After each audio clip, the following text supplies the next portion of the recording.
देखो चैप्टर हम शुरू करेंगे अम्ल, क्षार और लवण। ठीक है, मैंने कुछ ये चैप्टर पढ़ा दिया था बट तुम्हें दो सबको डाउट है इस चैप्टर में, अम्ल, क्षार कोमा लवण। ठीक है, ये हमारा चैप्टर का नाम है और चैप्टर है दूसरा हमारी किसका, केमिस्ट्री का। इंग्लिश में इसका नाम है सर हमारा एसिड, बेस एंड सॉल्ट। ठीक है, ये हमारे चैप्टर का नाम यहाँ पे हो जाता है। इंग्लिश बाइलिंगुअल पढ़ाऊंगा मैं, इंग्लिश में पढ़ाऊंगा, हिंदी में पढ़ाऊंगा। ठीक है, समझते जाना है और अच्छे समझना है। बुक खोलो अपनी वाली, देखो जो जो चीजें बताऊंगा उसे इंग्लिश में बताऊंगा और हिंदी में बताऊंगा। ठीक है, देखो सबसे पहले बात करेंगे सर एसिड क्या होते हैं। तो मैंने आप लोगों को उस दिन एसिड का एग्जांपल भी दिया था और सोल्ट का एग्जांपल भी दिया था और बेस का एग्जांपल भी दिया था। ठीक है, जैसे हम सब लोग नींबू खाते हैं सब्जी में डाल के खाते हैं। ठीक है, हम लोग इमली खाते हैं, इमली उनसे हमें खट्टा खट्टा महसूस होता है, खट्टा होता है, तो सर उसमें एसिड होता है, उसमें क्या होता है, एसिड अम्ल होता है। जैसे मैंने उस दिन लिखवाया था हम लोगों को, नींबू में कौन सा एसिड होता है, साइट्रिक अम्ल होता है। ठीक है, और जो हमारा और क्या बताया था, इमली में कौन सा होता है, टार्ट्रिक अम्ल होता है। ठीक है, तो ये अम्ल होते हैं जो स्वभाव में कैसे होते हैं, जब खाते हैं उनको तो खट्टे होते हैं। ठीक है, सोर, सोर माने खट्टे होते हैं। तो जितने भी एसिड होते हैं वो सारे कैसे होते हैं, खट्टे होते हैं। लेकिन अब हम इन एसिड की और बेस की पहचान कैसे कर सकते हैं। बेस क्या होता है बताओ, एसिड तो मैंने आपको बता दिया कि खट्टा होता है, सोर होता है। तो सर बेस क्या होता है, इस स्वाद में ना कसैले होते हैं, कसैले माने तीखे होते हैं। कैसे होते हैं, तीखे। इनका स्वाद ना अजीब सा होता है, बहुत ज्यादा कैसा होता है, अजीब सा होता है। ठीक है, बात करते हैं सर सोल्ट की। सोल्ट हम सब लोग खाते हैं, नमक जिसे बोलते हैं, लवण बोलते हैं। ठीक है, तो ये तीन चीज मैंने आपको बताई। अब मैं आपसे पूछता हूं कि सर हम फर्क कैसे करें कि एसिड और बेस में फर्क कैसे किया जा सकता है, बताओ। मैंने आप लोगों को दो एसिड, एक में दो मैंने परख वाली ले ली यहाँ पे। ठीक है, और इनमें मैंने बोला सर एक में तो सॉरी इसमें भी कुछ भरा हुआ है और इसमें भी कुछ भरा हुआ है। तो आपको बताना है सर इसमें एसिड कौन सा है और बेस कौन सा है। कैसे बताओगे, दोनों को चक्के बताओगे? बताओगे ऐसे ही। ज्यादा सोल्टी हुआ फिर और ज्यादा एसिडिक हुआ फिर, अगर नींबू ज्यादा खट्टा हो जाए तो हम क्या उसको खा पाएंगे, नहीं खा पाएंगे। अगर आप अपनी एक कटोरी सब्जी में पूरा नींबू निचोड़ो तो खा पाओगे आप लोग, नहीं खा पाओगे। तो बहुत सारी चीजें ऐसी होती है, जो बहुत सारे एसिड ऐसे होते हैं जिनको हम टेस्ट कर ही नहीं सकते। तो और साइंस हमसे ये भी कहती है कि सर उनको आप टेस्ट उनको करना भी नहीं चाहिए। ठीक है, तो उनके लिए बनाया गया है लिटमस पेपर, एक इंडिकेटर होता है जिसको बोलते हैं सूचक। तुम्हारी बुक में आएगा इंडिकेटर लिखा हुआ। तो इंडिकेटर का मतलब क्या होता है सर, सूचक होता है हिंदी में। तो उस सूचक से हम ये पता कर सकते हैं कि सर ये एसिडिक होगा या फिर बेस होगा या सोल्ट होगा। जैसे लाइट आ रही है तो इसका पता हमें कैसे चल रहा है, ये लाइट जल रही है हमें पता चल रहा है कि नहीं। सोचो लाइट होती नहीं कहीं पे, हमें बस ऐसे ही पता करना होता तार छू के। फिर तो जब तक लाइट हल्की आएगी तब तक हम पता कर सकते हो, है ही। लेकिन अगर लाइट तेज आ गई फिर नहीं कर सकते ना। तो हाँ ये भी कर सकते हो, बट अगर ज्यादा तेज लाइट आएगी तो फॉल्ट हो जाएगा, फिर भी पकड़े जाओगे। ठीक है, हाँ, उसमें आप खुद खड़े हो जाओ पानी में, करंट लग गया तो फिर पानी में डाल के कैसे चेक करोगे, पानी में भी तो खुद को खड़ा होना पड़ेगा ना। पता भी तो तभी चलेगा ना। तो इसलिए हर चीज का इंडिकेटर बनाया गया है। हमारे घर में जितनी भी लाइट फिटिंग होती है ना, तो सब में आपने देखा होगा रेड कलर का इंडिकेटर लगा होता है। लाइट आती है वो जल जाता है, लाइट चली जाती है वो बुझ जाता है ना, होता है कि नहीं इंडिकेटर ऐसा। तो ऐसे ही हमने इन्होंने केमिस्ट्री में लिटमस पेपर बनाया कि अगर हम सर एसिड को लिटमस पेपर के ऊपर डालेंगे ना, तो वो जो लिटमस पेपर होगा ब्लू कलर का रेड कलर में कन्वर्ट हो जाएगा। ठीक है, ब्लू कलर से रेड कलर में हो जाएगा। ऐसे ही सर अगर हम बात करें बेस की, तो बेस क्या करेगा, और हमने लिटमस पेपर के ऊपर बेस डाल दिया तो क्या होगा, वो रेड कलर से ब्लू हो जाएगा। ठीक है, यानी कि लाल से नीला हो जाएगा। आई समझ बात आ रही है? ठीक है, तो अब हम यहाँ पे बात करते हैं, ये इंट्रोडक्शन होगी इस चैप्टर का जो मैंने तुम्हें बताया। अब सर यहाँ पे देखते हैं परिचय में हम अपने अनुभव से जानते हैं कि भोजन का खट्टा होना भोजन के में उपस्थित अम्ल के कारण होता है। ठीक है, तो खट्टा हो जाता है नहीं भोजन, आप सभी ने देखा होगा। जैसे मट्ठा क्या होता है, खट्टा होता है। तो वो नेचुरल है या फिर हम खट्टा करते हैं उसको, नेचुरल है तो खट्टा हो जाता है। ठीक है, ओके, तथा कड़वा होना भोजन में उपस्थित क्षारक के कारण होता है। ठीक है, तो कड़वा होना, कसैला होना, तीखा होना, ये क्षार के कारण होता है। किसके कारण सर? क्षार, जिसको बोलते हैं बेस। ठीक, उसके बाद ठीक है, जो रासायनिक पदार्थ हमें ज्ञात हैं उनके रासायनिक प्रकृति के आधार पर उन्हें निम्न वर्गों में विभाजित किया जा सकता है। जैसे जितने भी हमें एलिमेंट पता हैं, जैसे हम बात करते हैं, सबसे पहले हम उनको अम्ल में रख सकते हैं कि वो सर अम्ल हो सकते हैं, या फिर वो हमारे क्षार हो सकते हैं। ठीक है, या फिर वो उदासीन हो सकते हैं, यानी कि ना तो उनमें अम्ल का गुण है और ना ही उनमें क्षार यानी कि बेस का गुण है, ना तो वो एसिड है और ना ही बेस है। ठीक है, और सर तीसरा हमारा आता है सर यहाँ पर उभयधर्मी। क्या आता है? उभयधर्मी, यानी कि जिसमें दोनों के गुण रखते हो, जिसमें यानी कि वो एसिड वाला भी गुण रखता हो और जैसे वो क्षार वाला भी अपने पास गुण रखता हो। ठीक है, उसके बाद यहाँ पर आता है सर हमारा लवण, जिसको बोलते हैं सॉल्ट। क्या बोलते हैं? सॉल्ट। ठीक है, तो अब ये हमने 5 टाइप में उसको बांट लिया। अब एसिड कैसे पता करोगे? अम्ल वाला जो खट्टा होगा वो कैसा हो जाएगा? अम्ल हो जाएगा।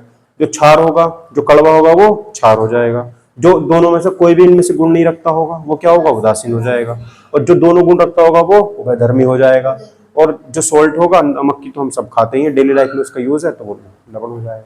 ठीक है, अच्छा यहाँ पे बात करते हैं सर, अम्ल तथा क्षार पदार्थ की मूल प्रकृति को प्रदर्शित करते हैं, जबकि वे पदार्थ जो ना तो अम्ल हैं और ना ही क्षार हैं उन्हें बोलते हैं उदासीन। ठीक है, यानी कि जो ना तो अम्ल है और ना ही क्षार है वो क्या है? उदासीन। जैसे मीथेन, जैसे मीथेन। मीथेन का फॉर्मूला क्या होता है? तुम बताओ, मीथेन का फॉर्मूला है क्या होता है? मीथेन का फॉर्मूला CH4। मीथेन का फॉर्मूला क्या होता है? CH4। ठीक है, इसमें लिखा हुआ है मेथ, बताया था ना मैंने, मेथ हमारे होते हैं मेथ, एथ, प्रूफ, बियट, पेंट, हेक्स, हेप्ट, ऑक, नॉन, डेक। 10 होते हैं, ये होते हैं 10 तक। फिर मैंने आपको उस दिन 3 तक बता दिए थे। अगर हमारा कार्बन 1 होता है, 1, तो हम यहाँ लगाते हैं मेथ। क्या लगाते हैं? मेथ। ठीक है, तो ये हो गया सर मेथेन। क्या हो गया? मेथेन। अगर ये हो जाता सर C2H5, तो मुझे बताने की जरूरत ना पड़े कि किसका फॉर्मूला हो गया। अभी क्या हो गया? एथ हो गया ना 2 कार्बन के लिए, एन लगा दो, एथेन। क्या हो गया? एथेन। ठीक है, हाँ ये एथेन का फॉर्मूला हो गया। ठीक है, अगर ये हो जाता था C3H8, तो किसका हो जाता? ये प्रोपेन। किसका हो जाता? प्रोपेन। ठीक है, फ्रेंड्स इधर समझना है पूरे फुल फोकस के साथ।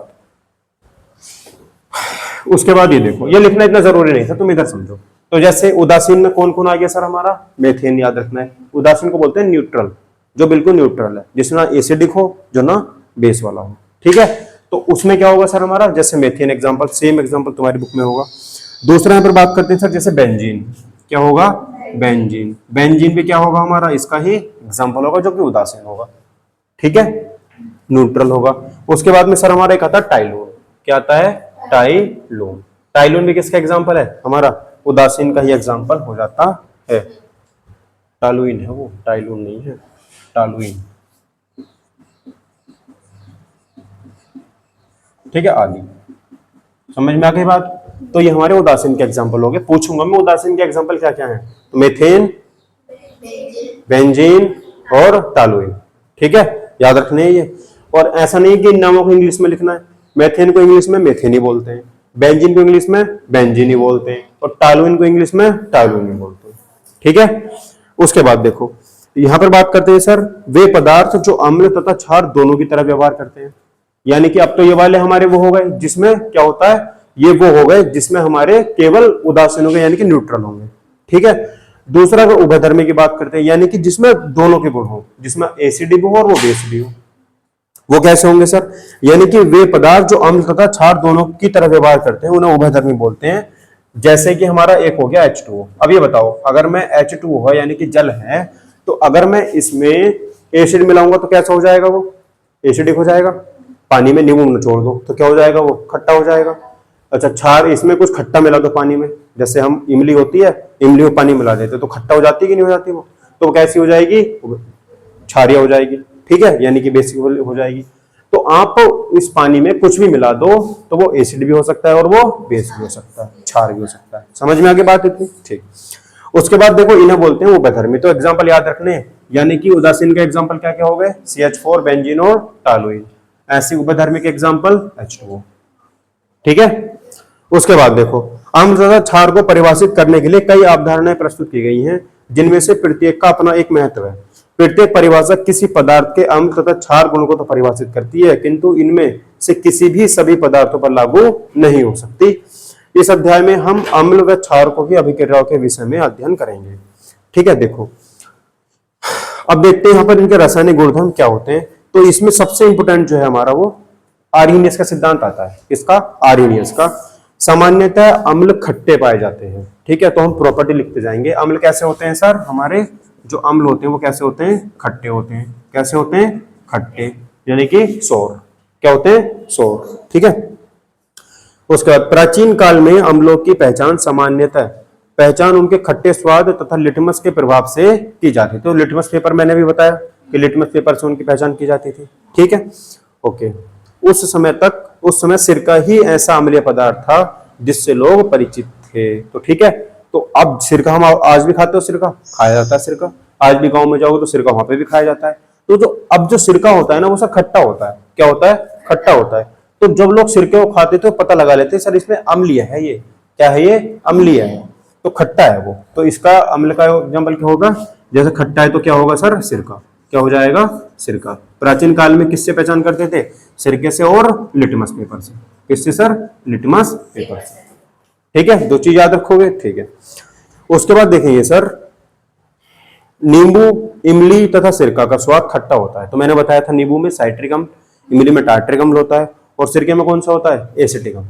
ठीक है, 3 अम्ल बताए थे, तीनों याद रखने हैं। एक बार फिर से कहीं लिखवा देता हूं। देखो क्या क्या लिखवाया था मैंने। नींबू में लिखवाया था कौन सा?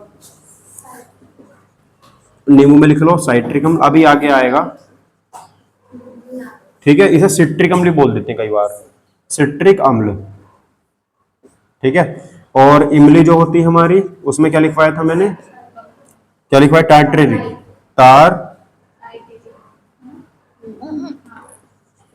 टाइटेरिक अम्ल। ठीक है, और उसके बाद क्या बताया था? सिरका, सिरके में एसिटिक अम्ल।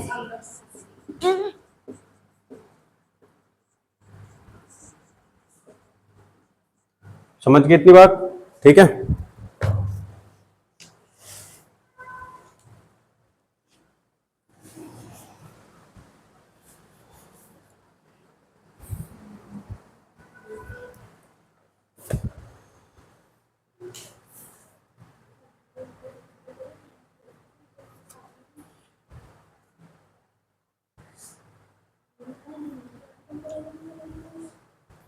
लिखो, तुम लिखो। खट्टे को बोलते हैं सोर। ठीक है, ये कैसे होते हैं? टेस्ट में सोर होते हैं। Change in colour blue litmus to red. और जो क्या करते हैं? लिटमस पेपर को क्या कर देते हैं? और लिख लेंगे एसिडिक के बारे में, अम्ल के बारे में लिखेंगे कि सर ये ब्लू लिटमस टू रेड हो जाते हैं। क्या हो जाते हैं? Blue litmus to red. लिखो, हिंदी में लिखो, नीले लिटमस को लाल में परिवर्तित कर देते हैं। ठीक है, नीले लिटमस पेपर को रेड में कन्वर्ट कर देते हैं। ठीक है, तो उसके बाद देखो, और उसके बाद में बेस लिखेंगे, है ना, क्षार। जो हमारे बेस होते हैं, बेस क्या करते हैं सर? बेस करते हैं हमारे जो रेड लिटमस होता है, रेड टू ब्लू कर लेते हैं। ठीक है, रेड टू ब्लू। ठीक है, देखो उसके बाद आगे बढ़ते हैं। देखो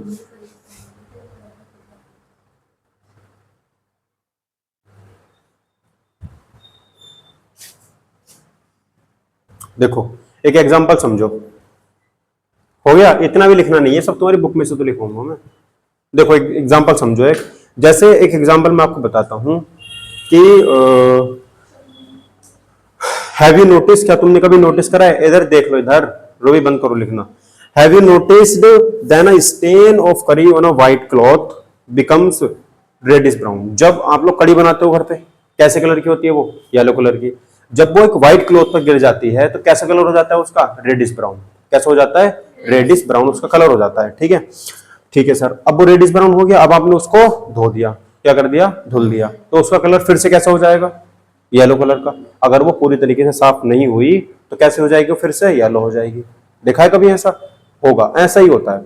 अगर हम पीली कड़ी किसी कपड़ों पर गिर जाती है ना, ठीक है, और पहले उसका कलर फिर चेंज हो जाता है, रेड ब्राउन हो जाता है, लेकिन जब बाद में धुलते हैं तो व्हाइट कलर पे वो पीला सा पीला पीला हल्का सा दूर से दिखता है, दिखता है। हाँ। तो ये एक एग्जाम्पल हो गया, ठीक है। तो यहाँ पे देखेंगे which is basic nature in scrubbed on it, it turns yellow again when the cloth is washed with plenty of water. You can also use synthetic integrants such as methyl orange and phenolphthalein to test for acidic and bases. तो ऐसा नहीं कि हम केवल litmus paper भी check कर सकते हैं इसको, ठीक है। हम इसको चेक करने के लिए दो हमारे इंडिकेटर और हैं। पहला इंडिकेटर लिखो मिथाइल ऑरेंज, क्या है, मिथाइल ऑरेंज, ठीक है। तो मिथाइल ऑरेंज से भी हम इसको चेक कर सकते हैं, ठीक है, मिथाइल ऑरेंज,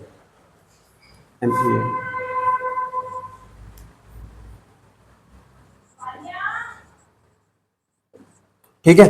तो अगर मुझे एसिडिक नेचर किसी का भी चेक करना है तो कैसे चेक कर सकता हूं मैं, मिथाइल ऑरेंज से। सेकंड किससे चेक कर सकता हूं, फिनोल्फथेलिन, किससे, फिनोल्फथेलिन लिखो।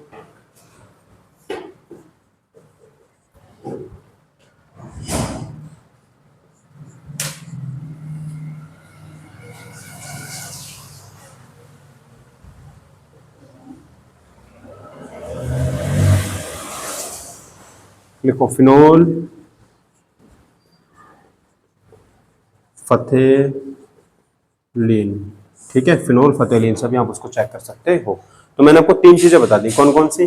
सबसे पहले तो अगर आपको एसिड और बेस चेक करना है तो आप किससे कर सकते हो सर, आप कर सकते हो लिटमस पेपर से। सेकंड कर सकते हो किससे, मिथाइल ऑरेंज। और थर्ड कर सकते हो आप फिनोल फथेलिन से, ठीक है, किससे, फिनोल फथेलिन से। समझ में आ रही बात, नोट कर लो, इसे पूछूंगा मैं, याद हो गया, नहीं नोट क्या करना है, ये सब नोट करो, ये और क्या पूछूंगा मैं, तभी तो ये क्या नोट कर रहे हैं, ये ऐसे बोर्ड पे ऐसे बढ़ाता हूं मैं, स्कूल में भी ऐसे लिखते रहते हैं, वरना फिर पिटते हैं। पूछूंगा इसमें क्या बताओगे, हर चीज कोई तरीके थोड़ी लिखवाई जाती है, ये तो नोट्स ऐसे समझ लो आप, एक शॉर्ट नोट्स जो इसमें निचोड़ के दिखवा रहा हूं मैं। जो तुम्हें समझ में आ रहा है वो तुम लिख लो, जो तुम्हें याद नहीं वो लिख लो, ठीक है। आगे देखो, अब in this chapter we will study the reactions of acid and bases. हम इस चैप्टर में क्या देखेंगे, एसिड और बेस के रिएक्शन के बारे में पढ़ेंगे कि एसिड और बेस रिएक्शन कैसे करते हैं, ठीक है। आगे देखो, how acid and base cancel out each other effect on many more interesting things that we use in see your day by day life. समझ में आ रही है इंग्लिश, मैं हिंदी में तो समझा रहा हूँ ना, तो बस तभी समझ लो तुम जब हिंदी में समझा रहा हूँ मैं। हम इन चीजों को तब देखेंगे जब हमारे डे बाय डे लाइफ में ये सब चीजें यूज होती हैं। हम डेली यूज करते हैं, खट्टा हम डेली खाते हैं कि नहीं, है ना, डेली। आप कभी, या तो आप कभी खट्टा क्या कर लोगे, मट्ठा पी लोगे। कभी हमने टिक्की खा ली तो वो खट्टी होती है, उसमें खट्टी चढ़ाई डाली जाती है। कभी हमने पानी पटाए खा लिए, पानी पता से, वो उसमें खट्टा होता है। यानी कि एवरी डे आप कुछ भी खाओ, हर चीज में चटनी, समोसा खाते हो उसमें इमली लगाई जाती है, ठीक है। ऐसी छाड़ियां, कड़वा भी हम जरूर कुछ ना कुछ खा ही लेते हैं, ठीक है, और नमक तो डेली खाते हैं। समझ के बाद, तो इनका डेली लाइफ में हमारा यूज होता है, ठीक है। उसके बाद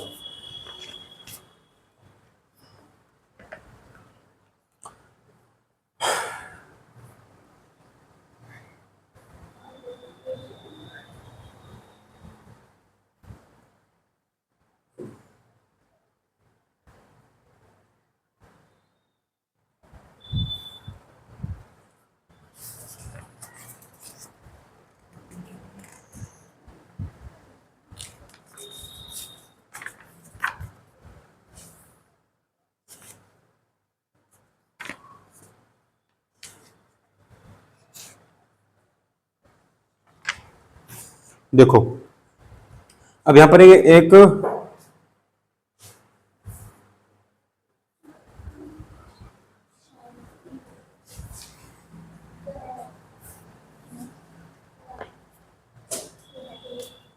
देखो, अभी जो मैंने तुम्हें इंडिकेटर बताए हैं इनके बारे में सुनो। These indicators tell us whether a substance or acidic और बेसिक। तो ये जो मैंने आप तुम्हें सारे इंडिकेटर बताए हैं, इन इंडिकेटर से आप पता कर सकते हो कि जो भी हमारे पास यहाँ पर लिक्विड है या कुछ भी है वो एसिडिक है या फिर अम्लीय है या क्षारीय है, पता कर सकते हो इन तीनों से मिला करके, ठीक है।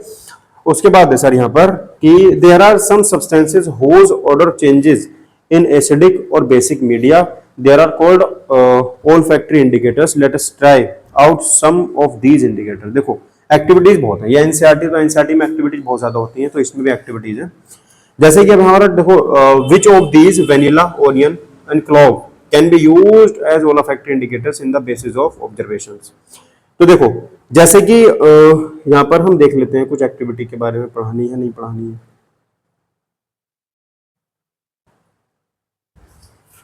चलो एक एग्जांपल, एक बात का जवाब दो। जैसे कोई मेटल होता है, मेटल, मेटल माने लोहा, मेटल माने लोहा। अगर हम किसी मेटल के ऊपर, ठीक है, एसिड डाल देते हैं, क्या डाल देते हैं, एसिड, तो कैसा हो जाएगा वो? अगर हमने किसी मेटल के ऊपर एसिड डाला यानी कि अम्ल, ठीक है, कैसा हो जाएगा वो? ये रिएक्शन है कि how do acid and basis react with each other, दोनों आपस में कैसे ये रिएक्शन बनाएंगे, ठीक है। तुम्हारी हिंदी में भी होगा, इंग्लिश को देख के तो ऐसे मुंह बना रहा हूँ जैसा कुछ पता नहीं क्या।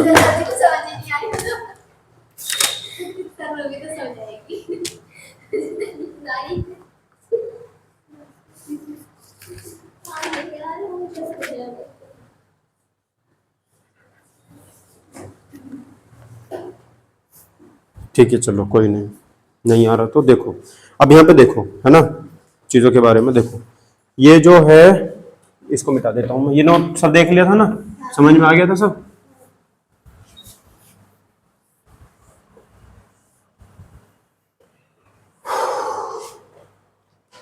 देखो, अब अम्ल एवं क्षार के रासायनिक गुणधर्म के बारे में समझेंगे कि understanding of the chemical properties of acidic and bases, कि उनकी केमिकल प्रॉपर्टीज क्या होती हैं। क्या खा रहे हो तुम? और कुबेर खा रहे हो, कुबेर। और देखो, मैंने बताया था सामान्यतः जो अम्ल होते हैं वो खट्टे पदार्थों में पाए जाते हैं, और प्राचीन काल में जो हम सिरका था, नींबू था और इमली था, इन चीजों से टेस्ट कर लेते थे, ठीक है। जैसे मैंने बताया था साइट्रिक अम्ल, टार्टरिक अम्ल और एसिडिक अम्ल तीनों में पाया जाता है। साइट्रिक अम्ल नींबू में पाया जाता है, टार्टरिक अम्ल इमली में पाया जाता है, और सिरके में एसिडिक अम्ल पाया जाता है, ठीक है। ओके, हाइड्रोलिक एसिड तथा नाइट्रिक एसिड की जानकारी लोगों को 11वीं शताब्दी में हुई थी। तो क्वेश्चन पूछा जा सकता है कि जो HCl है, हाइड्रोक्लोरिक अम्ल का फॉर्मूला क्या होता है? HCl, ठीक है। और जो सल्फ्यूरिक एसिड, नाइट्रिक एसिड है, नाइट्रिक एसिड का फॉर्मूला क्या होगा? HNO3। चेक करो जल्दी, क्या लिखवाया था? नाइट्रिक एसिड, नाइट लिखवाया था तुम्हें भी, चेक करो कॉपी में अपनी ना, तुम देखो अपनी कॉपी में नाइट्रिक एसिड का फॉर्मूला क्या लिखवाया था।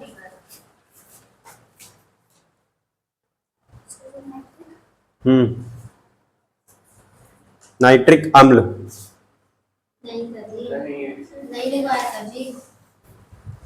देखो यही होता है, लिख लेना ना होता तो HNO3, ठीक है। इनका जो खोज हुई थी, इनकी क्या हुई थी? 11वीं शताब्दी में हुई थी। कब हुई थी? 11वीं शताब्दी, यानी कि 11th सेंचुरी, लिख लेना 11th सेंचुरी, ठीक है। 11th सेंचुरी में इनकी इन्वेंशन इनका हुआ था, ठीक है। अब देखो, अब यहाँ पे आर्हेनियस एक साइंटिस्ट आते हैं, वो क्या बताते हैं, देखो केमिस्ट है हमारे, कौन? आर्हेनियस। उन्होंने 1884 में बताया था। कब बताया था? 1884 में। क्या बताया था उन्होंने? देखो 1884 में आयनन विभव के सिद्धांत के आधार पर बताया कि वे पदार्थ जो जलीय विलयन में हाइड्रोजन आयन दान कर देते हैं, और जो तथा हाइड्रोजन आयन के अतिरिक्त और कोई धनायन नहीं देते हैं, अम्ल कहलाते हैं, ठीक है। तो ध्यान से देखना, बहुत ध्यान से समझना, इसको तुम्हारे में भी है, बहुत इंपॉर्टेंट है समझना। आर्हेनियस, तो इन्होंने क्या बताया था सर कि मान लो कोई हमारा AQ है, हमने कोई भी ले लिया, जैसे CuSO4 ले लिया, ZnSO4 ले लिया, है ना, कुछ भी हमने कोई भी सल्फर विलयन ले लिया, कोई भी हमने यहाँ पर सॉल्यूशन ले लिया, तो उस सॉल्यूशन में क्या होगा कि सर ऐसे पदार्थ जो केवल हाइड्रोजन आयन को ही दान करते हैं, केवल H को ही दान करेंगे, वो किसको? हाइड्रोजन को ही दान करेंगे, हाइड्रोजन को ही दे देंगे किसी और को, ठीक है। उसके बाद जो केवल हाइड्रोजन को ही देते हैं तथा हाइड्रोजन आयन के अतिरिक्त कोई और धनायन नहीं देते, यानी कि केवल हाइड्रोजन देते हैं, बस केवल हाइड्रोजन देते हैं, उन्हीं को ऐसे क्या कहलाते हैं हमारे? यही आर्हेनियस सिद्धांत था कि जो जलीय विलयन में से केवल हाइड्रोजन का ही दान कर देते हैं। इसको ऐसा समझ लो, जैसे तुम्हारी जेब में 1 रुपए का भी सिक्का है, 2 का भी है, 10 का भी है और 100 का भी है, लेकिन तुमसे किसी ने कहते कि चाहे तुमसे कोई 1 करोड़ मांग ले, तुम्हें देना एक रुपए के नोट है सबको, ठीक है। तो आप केवल एक रुपए के ही दोगे, क्या दोगे? एक रुपए के ही दोगे। तो ऐसे समझ लो कि आर्हेनियस ने कहा कि सर जो जलीय विलयन में केवल हाइड्रोजन का ही दान करेंगे, वो सिद्धांत क्या कहेगा? हमारा आर्हेनियस का सिद्धांत कहेगा, और हाइड्रोजन के अतिरिक्त कुछ और दान नहीं करेंगे। जैसे मैंने आप लोगों को बताया था कि जो HCl है, पढ़ लेना, टेस्ट में आ सकता है ये तुम्हारे पेपर में, HCl, ठीक है, और ये H+ और प्लस Cl-, ठीक है। अब ये जो H+ है, क्यों आया इस पर, और Cl माइनस क्यों आया, ये मैंने उस दिन बताया था तुम्हें, क्योंकि इनके जो सबसे बाहर वाला कोष होता है, जो इनका मतलब सबसे बाहरी को क्या बोलेंगे, सबसे बाहरी को क्या बोलेंगे, जो सबसे, अरे हिंदी में तो बाहरी शैली बोलते हैं, इंग्लिश में क्या बोलेंगे, सबसे आउटर सेल होगी, आउटर सेल, ठीक है। जो हमारी, जो इसकी सबसे ज्यादा, सबसे बाहर की मतलब आउटर सेल होगी, वो कैसी होगी आउटर सेल हमारी, जिसमें एक इलेक्ट्रॉन ज्यादा होगा और जिसमें इलेक्ट्रॉन कम होगा। अगर आउटर सेल में एक इलेक्ट्रॉन कम है तो उसके ऊपर नेगेटिव आ जाता है, और अगर आउटर सेल में इलेक्ट्रॉन ज्यादा है तो उस पर पॉजिटिव चार्ज आता है। बात समझ में आ गई, नहीं आ गई, ठीक है। तो अब देखो अगला, देखो एक एग्जांपल और दिखा है, HNO3, इसको बोलते हैं नाइट्रिक अम्ल। क्या बोलते हैं, नाइट्रिक अम्ल, यानी कि नाइट्रिक एसिड बोलते हैं। ये क्या होगा सर, सर ये भी हमारा, अब देखो ध्यान से, इनमें सब में H ही अलग होना है। क्यों अलग होना है, क्योंकि आर्हेनियस ने पहले बता दिया कि ये विलियन है, तुम्हारे पास H भी है, N भी है और O भी है, बट तुम्हें अलग सिर्फ H करना है। क्या करना है, H करना है। तो H निकाल दो बस इसमें से, तो H के ऊपर तो प्लस आना ही है, क्या बचेगा, NO3 नेगेटिव बचेगा, ठीक है। तो H अलग हो गया कि नहीं हो गया, देखो ऐसे ये भी एक सॉल्यूशन था, जलीय विलयन था, तो इसमें से भी H ही अलग होना है, ठीक है। बाकी जो बचेगा उसको बचा दो। ये क्या है, हमारा आर्हेनियस का सिद्धांत है, प्रिंसिपल ऑफ आर्हेनियस, ठीक है। ये इक्वेशन सारी इंग्लिश में लिखी हुई है, ऐसे लिखी, इसको लिख लेना 11वीं सेंचुरी, लिख तो तुम रहे नहीं हो, पूछूंगा जब नहीं बताया जाएगा तो मुर्गा बनाऊंगा, ध्यान रखना, ठीक है। लिख लिया करो, लिखना बहुत जरूरी होता है, लिखने से चीजें याद हो जाती हैं जल्दी। उसके बाद देखो, जैसे मैंने लिया H2SO4, क्या लिया मैंने, H2SO4, इसमें क्या होता है सर H2SO4 में, बताओ। H2SO4 की बात करते हैं सर, इसमें से भी क्या होगा, हमारा H अलग हो जाएगा और प्लस क्या बचेगा, SO4, ठीक है। क्या बचेगा, SO4। अगर ये एग्जाम में आता है ना, तुम्हें एक एग्जांपल दे देना, ये वाला खत्म, ठीक है, या ये वाला दे देना, कोई सा ये दे दो, कोई दिक्कत नहीं है, ठीक है। तो इसमें H बच गया अलग से, और हाँ सिर्फ ये आर्हेनियस का सिद्धांत है, आर्हेनियस ने बताया था, ठीक है। क्या बचेगा हमारा, SO4 अलग से बच जाएगा, और इसके ऊपर क्या लग जाएगा, एक नेगेटिव लग जाएगा, ठीक है। अब क्या बैलेंस है या नहीं है सर, यहाँ पर H कितने, 2, तो यहाँ पर क्या कर देंगे 2, ठीक है। जल्दी कॉपी करो इसको,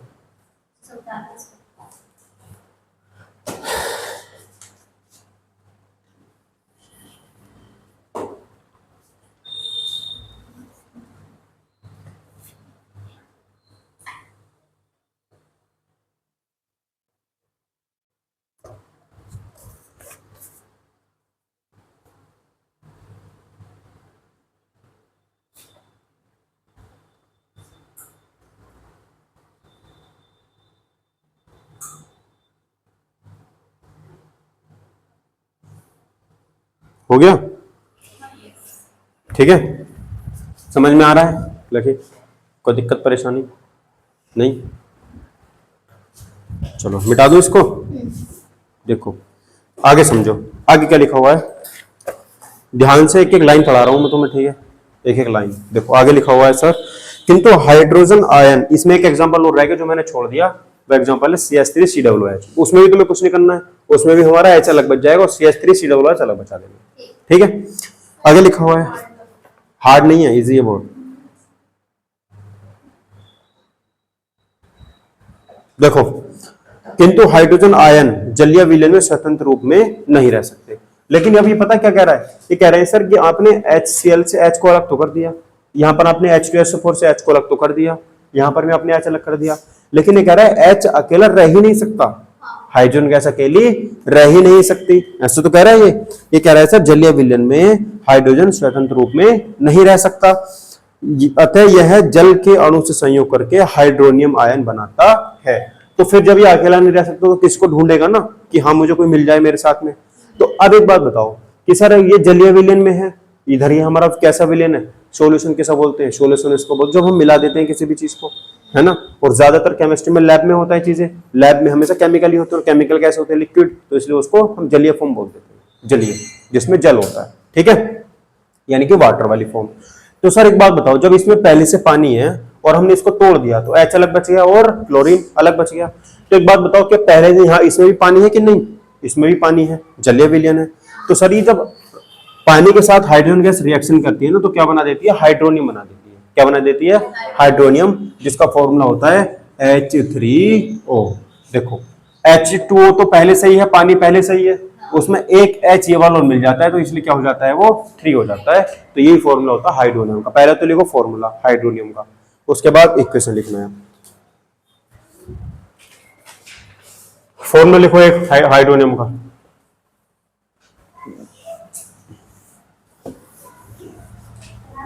हाइड्रोनियम, हाइड्रोनियम चाहे हिंदी में लिखो चाहे इंग्लिश में लिखो, एज ऑलवेज। जैसे कि इक्वेशन में दिखाता हूं आप लोगों को कि sir H plus plus H2O arrow, क्या आएगा सर यहाँ पर H3O। ठीक है, देखो तो बताया था नहीं मैंने, यहाँ पर हाइड्रोजन मिल जाता है किसके साथ, जल के साथ, तो क्या हो जाता है H3O। यही फॉर्मूला होता है हाइड्रोनियम का। ठीक है, तो समझ में आ रही चीजें इतनी। ठीक है, अब देखो अतः अम्ल वे पदार्थ हैं जो जलीय विलयन में H3O प्लस आयन देते हैं। ठीक है, अब जैसे कुछ इक्वेशन से देखो फिर से क्या है, देखो जैसे मैंने सर बात की HCl प्लस H2O एरो, क्या मिलेगा सर हमको H3O प्लस Cl नेगेटिव। देखो मिला कि नहीं मिला, हमको पता था सर जब हमने HCl को पानी में घोला तो हमको पता था हाइड्रोजन अलग तो बच नहीं सकता अकेला, वो क्या बनाएगा, वो हाइड्रोनियम जरूर बनाएगा। तो सबसे पहले हमने हाइड्रोनियम ही बना दिया। क्या बना दिया, H3 बना दिया, एक H ये था, 2 H थे, H3 हो गया, और ये था ही। अब क्या बचा, क्लोरीन, उसको निकाल दिया। ठीक है, यानी कि या तो आपको H प्लस बना के दिखाना है या फिर हाइड्रोनियम बना के दिखाना है, दो चीज आपको जरूर बना के दिखानी है। ठीक है, उसके बाद जैसे एक एग्जांपल और देखो HNO3 प्लस H2O एरो, क्या बन रहा है सर, हाइड्रोनियम तो बनेगा ही बनेगा। ठीक है, प्लस में वो भी, और क्या बच जाएगा, NO3 नेगेटिव में बच जाएगा। NO3 क्या बच जाएगा, नेगेटिव में। ठीक है, जैसे एक एग्जांपल और है H2SO4 प्लस H2O एरो, क्या बनेगा सर, हाइड्रोनियम तो सबसे पहले बनेगा ही बनेगा। क्या बचेगा फिर हमारा यहाँ पे, बोलो, HSO4 बच जाएगा। ठीक है, HSO4 वो भी नेगेटिव में। समझ में आई बात नहीं इतनी।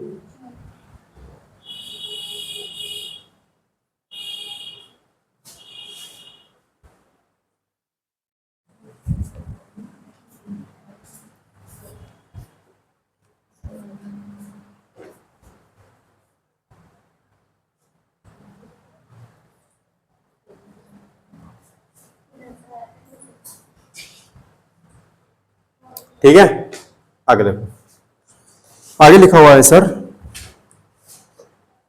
अम्लों के रासायनिक गुण यानी केमिकल प्रॉपर्टीज ऑफ एसिड्स। ठीक है,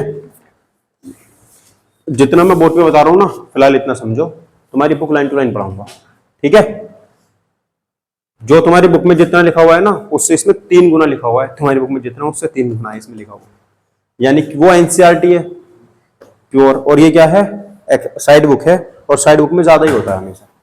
ठीक है, देखो अब हम यहाँ पे अम्लों के रासायनिक गुण पढ़ लेते हैं कि अम्लों के ऊपर अगर हम केमिकल डालते हैं तो उन पर क्या प्रभाव पड़ेगा। तो देखो, जैसे अगर हम धातु के साथ इनकी रिएक्शन करवाते हैं, बता रहा था ना मैं कि अगर हमने, हमारे पास कोई मेटल है, क्या है, मेटल, उसके हमने ऊपर क्या डाल दिया, एसिड डाल दिया, तो क्या होगा सर, ये मान लो हमसे उसने पूछा कि क्या होगा, है ना, तो देखो क्या होगा। तो सबसे पहले हम क्या करा लेते हैं, इसकी रिएक्शन ही करा ले, है ना।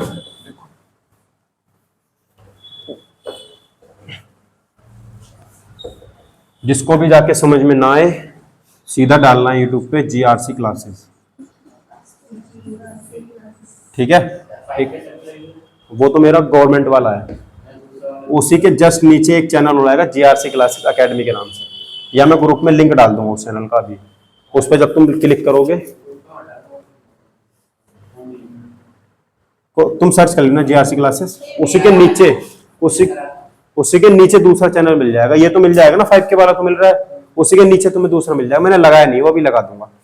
ठीक है, तो ये मिल जाएगा तुम्हें चैनल, ग्रुप में मैं डाल दूंगा इसको, उस पर क्लिक करोगे, क्लिक करने के तुरंत बाद इस चैनल पे पहुंच जाओगे और यहाँ तुम्हें मिल जाएगा चैप्टर ये वाला। ठीक है, लिखो मिलेगा पूरा इस तरीके से, 10th क्लास हिंदी मीडियम, ठीक है, हिंदी मीडियम या हिंदी मीडियम डालूंगा ही नहीं, छोड़ो। 10th class science chemistry second chapter class 1। ठीक है, पूरे डिटेल के साथ लिखा हुआ मिलेगा। आज की क्लास मैंने ना सेकेंड चैप्टर की है। ठीक है, ओके। जब तक इस पर पूरे 50 लोग नहीं जुड़ जाते, जब तक इस पर लाइव नहीं चला सकता, वरना फिर लाइव चलाएगा डेली। ठीक है, जो क्लास में नहीं आ पा रहे हैं वो अपने घर से बैठ के देख लो। देखो आगे देखो, जैसे अब मैं बोल रहा हूं सर, हम इसके रिएक्शन करा देते हैं। किससे करा देते हैं रिएक्शन? मेटल के ऊपर हमने एसिड डाल दिया। देखा है कभी? लोहा रखा है, लोहे के ऊपर तुम एसिड डाल दो। एसिड तुम्हारे घर पे है? हार्पिक होता है, हार्पिक प्योर एसिडिक होता है वो। ठीक है, कोल्ड ड्रिंक पीते हो, उसमें एसिड होता है। कोल्ड ड्रिंक को फर्श पे डाल दोगे ना तुम लोग, फर्श पे, तो क्या करता है वो? वाइट कर देता है उसको। इतनी ज्यादा एसिडिक होती है कोल्ड ड्रिंक, इसलिए कोल्ड ड्रिंक पीने सब लोग मना करते हैं कि मत पिया करो। ठीक है, समझ गए बात? तो अब वैसे ही, और एक तेजाब आता है, तेजाब सुबह सुबह को बेचते हैं, तेजाब बेचने वाले, तेजाब वो तो इतना ज्यादा एसिडिक होता है कि बहुत ज्यादा। ठीक है, तो अब हमने वो एसिडिक क्या करा कि हमने लोहे पे डाल दिया। क्या करा? लोहे पे डाला, तो देखो क्या होगा। तो सर अम्ल विभिन्न सक्रिय धातु जैसे जिंक सोडियम मैग्नीशियम आदि से क्रिया करके हाइड्रोजन गैस मुक्त कर देते हैं, है ना। तो जैसे मान लो हमारे पास क्या क्या मैंने धातु बताई सर? जिंक बताया यानी कि Zn। सोडियम का परमाणु क्रमांक कितना होता है प्रियांश से?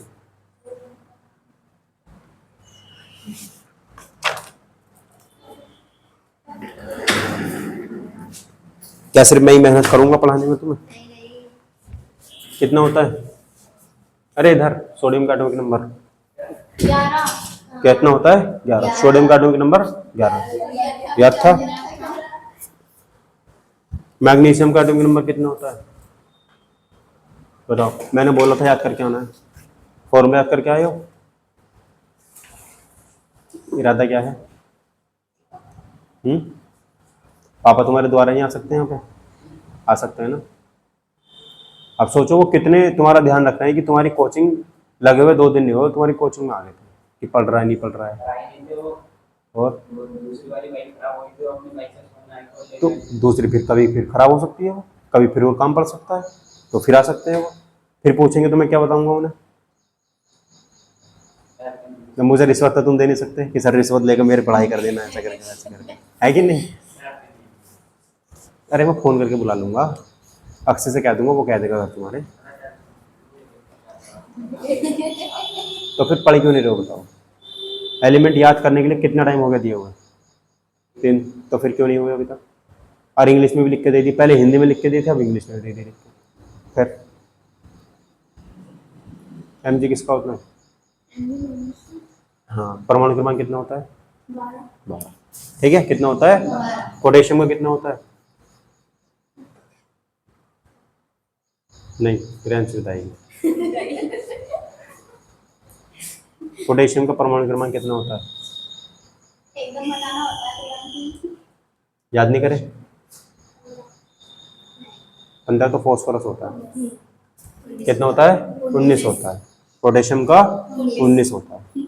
याद करने प्रियांश ये, ठीक है, याद करने ही है, ऐसे गर्दन से काम नहीं चलेगा। चैप्टर खत्म कर दिया मैंने बहुत दिनों का, वो चैप्टर खत्म हो गया है वो, और अभी तक याद नहीं हो रहे तुम एलिमेंट, और तुम्हें काफी टाइम हो गया। ऐसे थोड़ी ना चलेगा। पहले दिन दूसरे दिन जो भी लिखवाए थे, ठीक है। देखो अब देखो, जैसे मैंने क्या करा कि मैंने मान लो क्या लिया, Fe लिया यानी कि लोहा, ठीक है, Fe आयरन, और मैंने इसके ऊपर क्या डाल दिया सर? HCl डाल दिया। HCl क्या है? हाइड्रोक्लोरिक एसिड आ रहा है ना, हाइड्रोक्लोरिक अम्ल आ रहा है, तो यानी कि एसिड है ये। तो मैंने रिएक्शन करवा दी इसकी, इससे करा दी, तो क्या बनेगा बोलो? अब देखो क्या होगा, मैंने बताया सर, जब भी हम कोई भी हमारा ये क्या है, हाइड्रोक्लोरिक अम्ल है ना, किसी धातु के ऊपर डालेंगे, किसी मेटल के ऊपर डालेंगे, तो ये क्या रिलीज करेगा? हाइड्रोजन गैस रिलीज करेगा। क्या करेगा? हाइड्रोजन गैस यहाँ से निकल जाएगी। क्या हो जाएगी? हाइड्रोजन गैस निकल जाएगी। तो ये बनेगा sir FeCl2 plus H2 gas यहाँ से निकल जाएगी। ठीक है, क्या हो जाएगी? हाइड्रोजन गैस निकल जाएगी। ठीक है, आई समझ में बात? अब इसको बैलेंस करो जल्दी से। कौन सबसे पहले बैलेंस करेगा? बैलेंस करो जल्दी।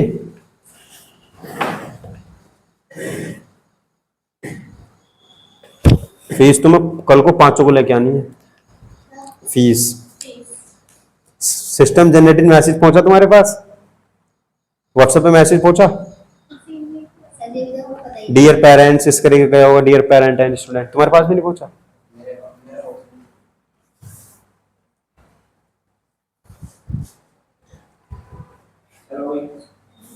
हो गई? ठीक, क्या क्या आया? हाँ, इक्वेशन बहुत जल्दी बैलेंस करनी आ रही है तुमसे, हैं? तुम्हारा भी हो गया? प्रेम से क्या हुआ? करो जल्दी से।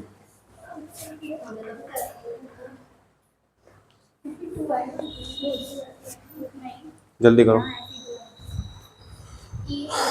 इसके नीचे फॉर्मूले वाले सेक्शन में जाओ, सुनो इधर, फॉर्मूले वाले पेज पे जाओ और इसके नीचे लिखो फेरस क्लोराइड, फेरस क्लोराइड लिखो जल्दी।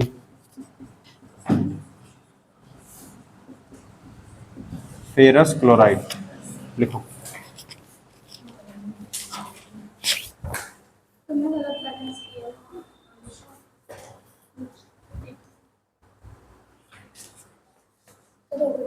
हो गई? दिखाओ।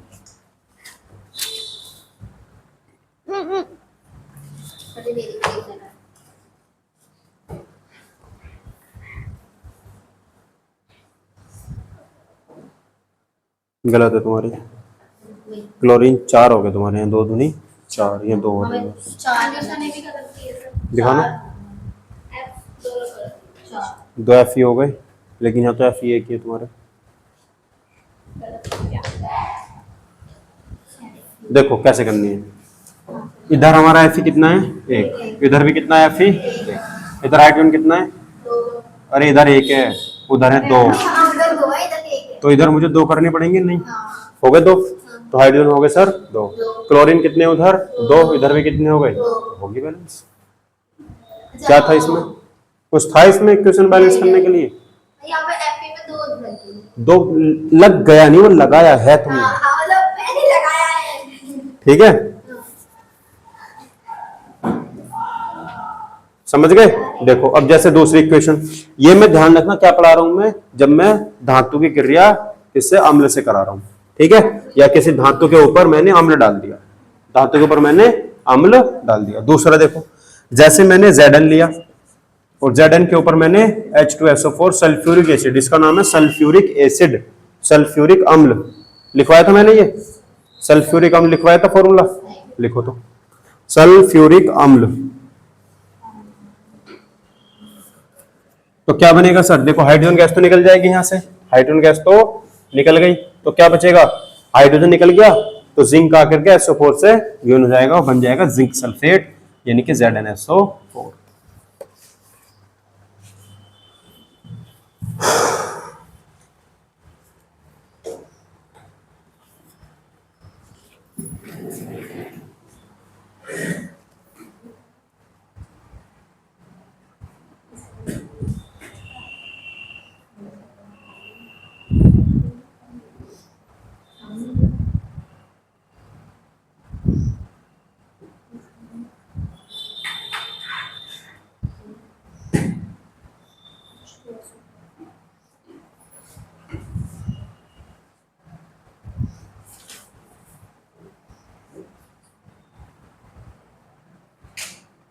ठीक है, इतना हो गया। ठीक है, अब देखो जो अम्ल होते हैं हमारे, उनके भौतिक गुण समझ लो, यानी कि फिजिकल प्रॉपर्टी ऑफ एसिड्स। अम्लों की जो फिजिकल प्रॉपर्टी होती है वो क्या होती है वो समझ लो। तो देखो अम्लों के भौतिक गुण निम्न प्रकार हैं, सुन लो पहले इधर क्या क्या है, कि जो अम्ल होते हैं वो विद्युत के चालक होते हैं, ठीक है? जो एसिड होते हैं उसमें इलेक्ट्रिसिटी फ्लो हो सकती है, ठीक है? सुन लो इधर को पहले, बाद में लिखना। हो गया? तो देखो जो एसिड होते हैं ना, एसिड यानी कि जो अम्ल होते हैं वो क्या करते हैं, जो विद्युत के अच्छे सुचालक होते हैं, यानी कि उनमें लाइट जो है वो बह सकती है। क्या हो सकती है? लाइट बह सकती है। किसमें? एसिड्स में, हाँ अम्ल में लाइट बह सकती है, ठीक है? उसके बाद देखो अम्ल नीले लिटमस पेपर को लाल कर देते हैं। ये बात समझ में आ गई? अम्ल नीले लिटमस पेपर को लाल कर देते हैं, ठीक है? अम्ल स्वाद में कैसे होते हैं? खट्टे तथा जल में विलय होते हैं। अम्ल कैसे होते हैं स्वाद में? सौर, ठीक है? और क्या होते हैं वो? जल में सोल्यूट हो जाते हैं, मिल जाते हैं। ठीक है, आई समझ में बात। ओके, नेक्स्ट है जो हमारे एसिड होते हैं ना, उनकी प्रकृति कैसी होती है, कोरोसिव होती है। इनकी प्रकृति संक्षारक होती है और इनकी क्रिया से लकड़ी, कपड़ा, त्वचा, कागज आदि नष्ट हो जाते हैं। ठीक है, जैसे कोरोजन का नाम मैंने तुम्हें कोरोजन पढ़ाया था ना, कोरोजन पढ़ाया था, कोरोजन और रेंसिडिटी दोनों पढ़ाया मैंने तुम्हें। संक्षारण और विकृत गंधिता दोनों पढ़ाए हैं। संक्षारण, जैसे संक्षारण लोहे को खराब कर देता है ना, खत्म कर देता है, वैसे ही जो अम्ल होते हैं वो कैसे खत्म कर देते हैं, किसी भी चीज को कपड़े पर डाल दोगे कपड़ा खत्म, ठीक है, और लकड़ी पर डाल दोगे लकड़ी खत्म। सुना होगा कि वो एसिड कैसे, ऐसे अभी सुना होगा कि एसिड उसने उसे मुंह पे फेंक के मार दिया, सुना है? हाँ, तो एसिड बहुत खतरनाक चीज है। जब भी एसिड किसी के ऊपर डलता है तो धुआं निकलता है उसमें से, इतना एसिड वो होता है, गर्म होता है। ठीक है, बात समझ में आ गई? ठीक है, तो आज की थी क्लास 1। ठीक है, आगे बाकी हम पढ़ेंगे कल क्षार यानी कि बेस क्या होते हैं। तो सर जी आपने जो हम लोग के छोटी गुण जो दिए या 4 हेडिंग लिखनी पड़ेगी टेस्ट में? कौन सी? हाँ बिल्कुल लिखनी पड़ेगी अगर आएंगे तो। अगर भौतिक गुण लिख के आप दोगे तो हमें ये लिखना है और कुछ तो नहीं लिखना। भौतिक गुण ये है, अब क्षारीय गुण आगे पढ़ाऊंगा, रासायनिक गुण। हम लोग रासायनिक गुण पढ़ा तो दिए मैंने, हम लोग रासायनिक गुण में तो तुम्हें पढ़ाया था दांतों के साथ क्रिया करके। ठीक है,